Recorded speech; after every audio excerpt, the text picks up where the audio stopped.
السلام علیکم ورحمۃ اللہ وبرکاتہ۔ الحمد للہ رب العالمین، اللہم صلی علی محمد وعلی آل محمد وعلی اصحاب محمد۔ آج کی اس نشست میں ہم ایک ویڈیو کے اوپر ریویو پیش کرنے جا رہے ہیں۔ اس کا ٹائٹل آپ اپنی اسکرین پر، تھمبنیل اپنی اسکرین پر ملاحظہ کر رہے ہوں گے۔ اس کا ٹائٹل ہی اتنا دجل و فریب اور جھوٹ پر مبنی ہے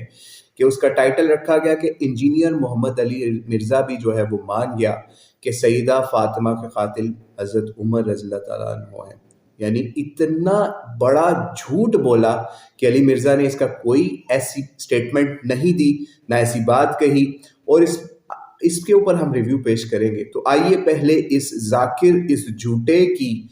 باتیں سنیے، پھر ہم آپ کو اس کی حقیقت بتاتے ہیں۔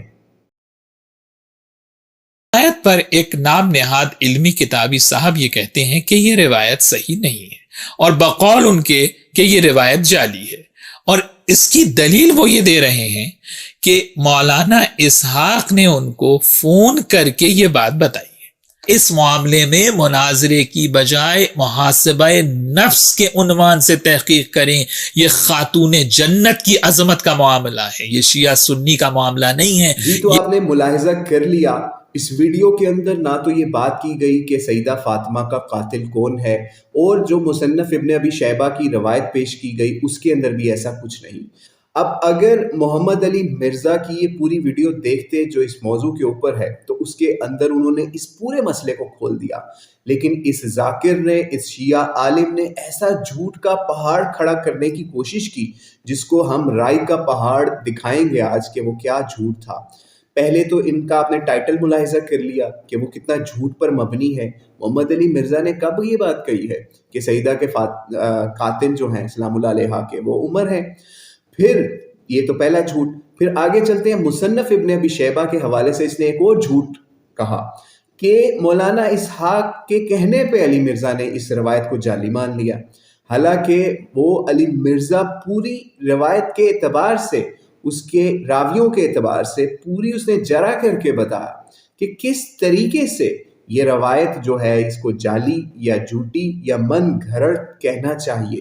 لیکن راوزی کو وہ پارٹ محمد علی مرزا کا قبول نہیں جس کے اندر وہ کہے کہ یہ روایت ہی ٹھیک نہیں ہے، اور حضرت عمر کی تو پریز کرتے تھے۔ یعنی علی مرزا بھی اپنے کلپس کے اندر آپ سنتے ہوں گے اکثر عمر سیریز کو کوٹ کر رہا ہوتا ہے کہ آپ وہ دیکھیں کہ حضرت عمر بڑی زبردست شخصیت تھے، لیکن رافضیوں کو یہ قبول نہیں ہے۔ تو آگے چلتے ہیں، یہ تو ان کا جھوٹ ایک اور ایکسپوز ہو گیا۔ آپ وہ ویڈیو بھی ضرور ملاحظہ کیجیے علی مرزا کی، جس کے اندر انہوں نے اس جھوٹ کو ایکسپوز کیا کہ روایت اور راوی کے اعتبار سے یہ روایت کس طریقے سے جھوٹی ثابت ہوتی ہے۔ زید بن اسلم جو ہے ان کا حضرت عمر کی غلامی کے اندر آنا کس زمانے کا ہے، اور یہ واقعہ کس زمانے کا ہے، اور اس کے ساتھ اس طرح لنک کرنا یہ غلط کس طریقے سے ہوتا ہے۔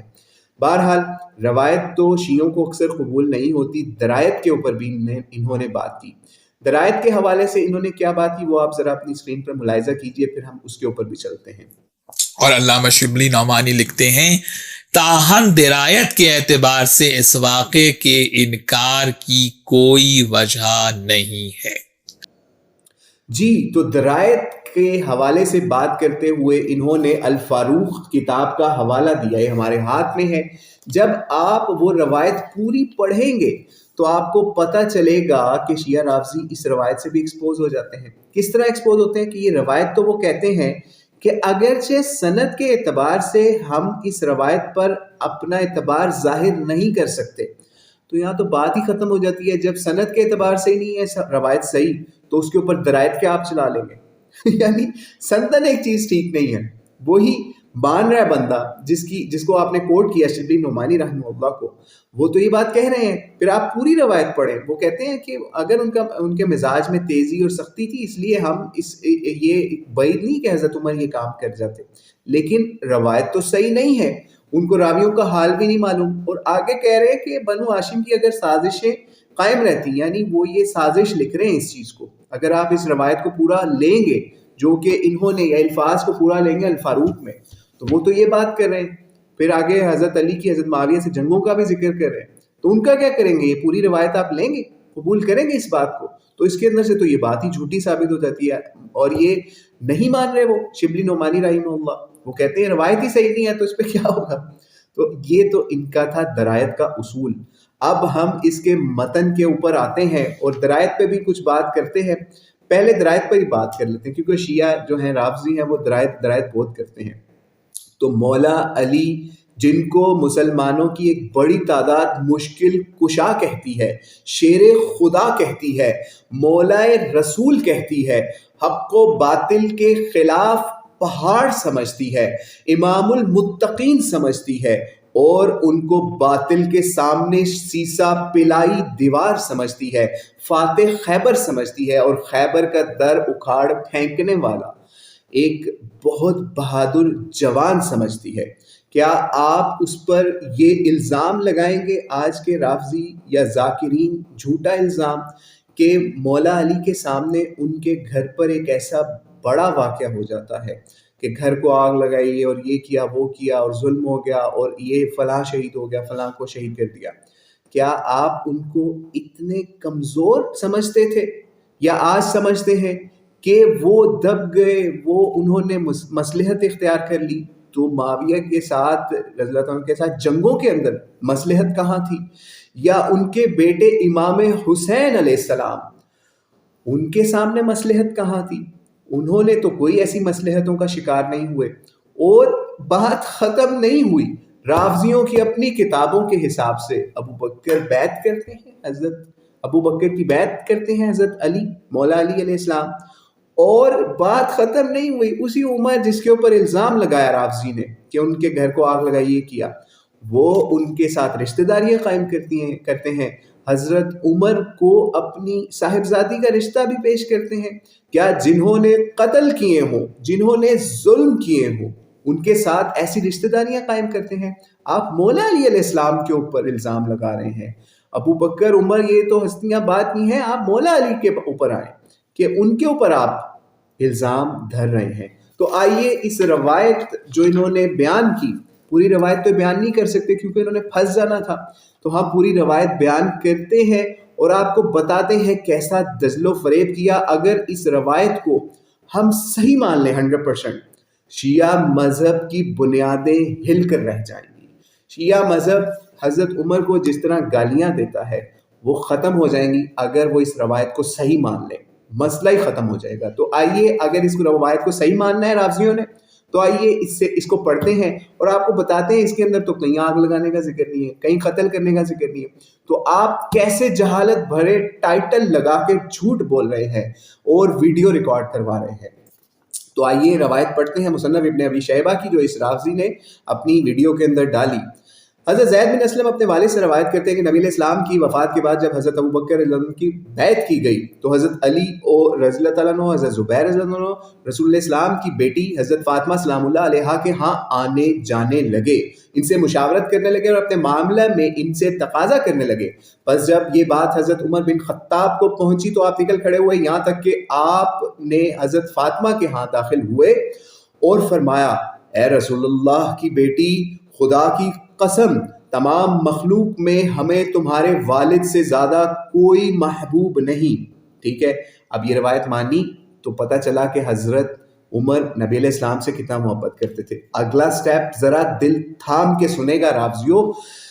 اگلے سٹیپ میں کیا کہتے ہیں؟ اور آپ کے بعد، آپ کے والد کے بعد ہمیں آپ رضی اللہ تعالیٰ عنہ، آپ سلام اللہ علیہ، حضرت فاطمہ، آپ سے زیادہ کوئی محبوب نہیں۔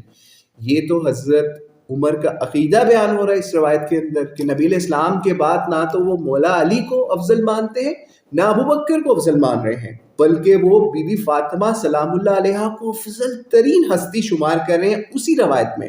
جو آپ پوری بیان نہیں کر سکتے، صرف اس سے اپنی جہالت برا مطلب نکال سکتے ہیں۔ تو کوئی محبوب نہیں ہمیں آپ سے زیادہ، لیکن خدا کی قسم اگر یہ آپ کے پاس جمع ہوئے تو مجھے بات اس سے مانے نہیں ہوگی کہ میں لوگوں کو حکم دوں اور ان تمام افراد پر گھر کو جلا دیا جائے۔ یعنی یہ مستقبل کی بات ہو رہی ہے، یہ بات ہو رہی ہے کہ ان افراد کو جلا دیا جائے گا اگر ان لوگوں نے آپ کے گھر پر اجتماع کیا۔ یہ تو دھمکی کی بات ہو رہی ہے، ٹھیک ہے، اس میں کہاں گھر جلانے کا ذکر ہے؟ یہ بی بی فاطمہ کو دھمکی تھوڑی ہے کہ بی بی فاطمہ کو معاذ اللہ ثم معاذ اللہ کے جلا دیا جائے گا یا ان کا گھر جلایا جائے گا، بلکہ ان افراد کی بات ہو رہی ہے جو اجتماع کر رہے ہیں، اور انہیں اجتماع کرنے والے لوگوں کا یہاں پر بتایا بھی نہیں گیا کہ حضرت عمر نے کن لوگوں کو کہا کہ ان کو جلایا جائے گا، ٹھیک ہے۔ اب آگے چلتے ہیں، راوی کہتے ہیں پس جب حضرت عمر باہر چلے گئے تو یہ حضرات بی بی کے پاس آئے، فاطمہ سلام اللہ علیہ کے پاس آئے، تو حضرت فاطمہ نے فرمایا، یعنی کن افراد کو فرمایا؟ وہی افراد جو اس روایت کے شروع میں آپ ملاحظہ کر سکتے ہیں، حضرت علی اور حضرت زبیر کو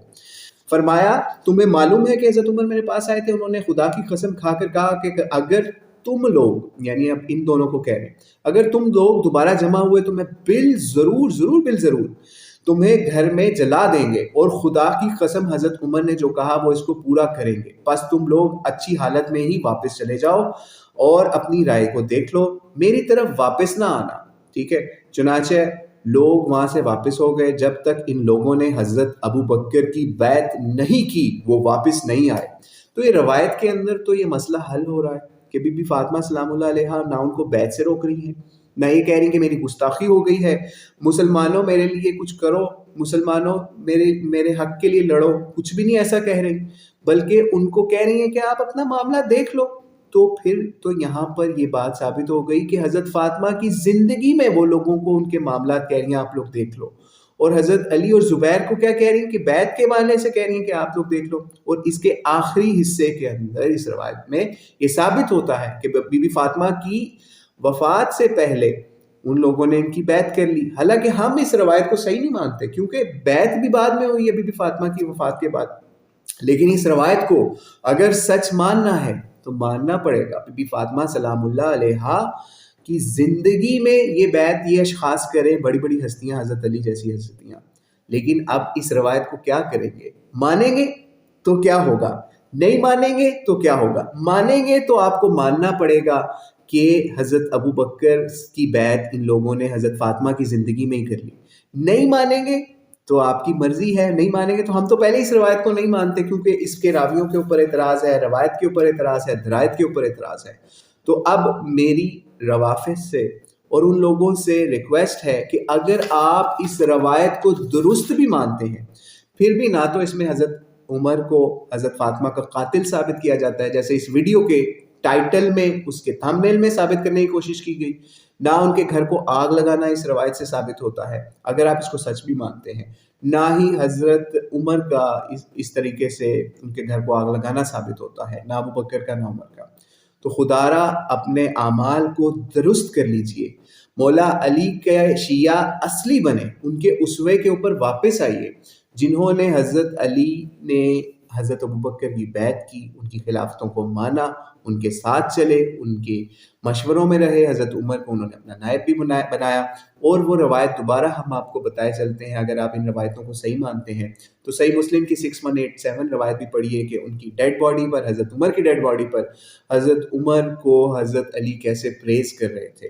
تو اس کے اوپر ہم آج کی اس دعوت کو اختتام کرتے ہیں کہ خدا را حق کو قبول کرنے والے بنے، اور حضرت علی نے جس طریقے سے حق کو قبول کیا اور باطل کا سامنا کیا اور اس کے خلاف سیسا پلائی دیوار بنے ہوئے کھڑے رہے، آپ بھی وہی کام کریں، اپنی رافضیت کی دکانوں کو بند کریں، یا حضرت علی علیہ السلام کے مکان کو پہچانیے کہ وہ کتنی بڑی ہستی تھے اور انہوں نے کس طریقے سے امت کو وحدت کا اور امت کو پیار محبت کا درس دیا، اور جس نے ان کے خلاف ان پر ظلم کی کوشش کی یا امت مسلمہ پر ظلم کی کوشش کی تو وہ اس کے سامنے سیسا پلائی دیوار بنے کھڑے رہے۔ السلام علیکم ورحمۃ اللہ وبرکاتہ۔